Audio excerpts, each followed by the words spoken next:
ସର୍ବପ୍ରଥମେ ଆପଣମାନଙ୍କୁ ଶାମ୍ବ ଦଶମୀର ଅଶେଷ ଅଶେଷ ଧନ୍ୟବାଦ ଜଣାଉଛି।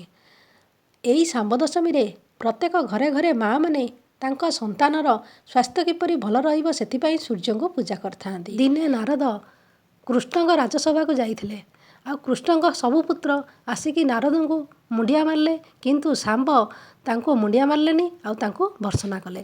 ତେଣୁକରି ନାରଦ ତାଙ୍କ କୁଟୁଳିଆ ଗୁଣରେ ଶାମ୍ବଙ୍କୁ ତାଙ୍କ ପିତା କୃଷ୍ଣଙ୍କ ପାଖକୁ ପଠାଇଦେଲେ। ସେତେବେଳେ କୃଷ୍ଣ ତାଙ୍କ ଅଷ୍ଟ ପାଟରାଣୀଙ୍କ ସହିତ ସ୍ନାନ କରୁଥିଲେ।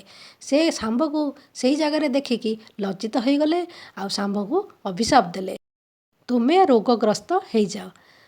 ଆଉ ଶାମ୍ବ ରୋଗଗ୍ରସ୍ତ ହୋଇଗଲେ, କୁଷ୍ଠ ରୋଗରେ ପୀଡ଼ିତ ହୋଇଗଲେ।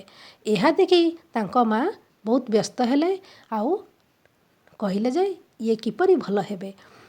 ତାପରେ କୃଷ୍ଣ କହିଲେ, ଚନ୍ଦ୍ରଭାଗା ନଦୀ କୂଳରେ ଯାଇକି ସେ ସୂର୍ଯ୍ୟଙ୍କୁ ପୂଜା କରନ୍ତୁ। ପୂଜା କଲେ ତେବେ ଯାଇକି ଏହି ରୋଗରୁ ମୁକ୍ତି ହେବ। ସେହିଦିନ ପୌଷ ମାସ ଶୁକ୍ଳପକ୍ଷ ଦଶମୀ ତିଥି ଥିଲା। ରୋଗମୁକ୍ତ ହୋଇଥିବାରୁ ତାଙ୍କ ନାମ ଅନୁସାରେ ଆଜିର ଦିନକୁ ଶାମ୍ବ ଦଶମୀରେ ନାମିତ କରାହେଲା। ତେଣୁକରି ସେହି ଦିନଠାରୁ ମାଆମାନେ ତାଙ୍କ ସନ୍ତାନର କଲ୍ୟାଣ ପାଇଁ ସୂର୍ଯ୍ୟଙ୍କୁ ପୂଜା କରନ୍ତି।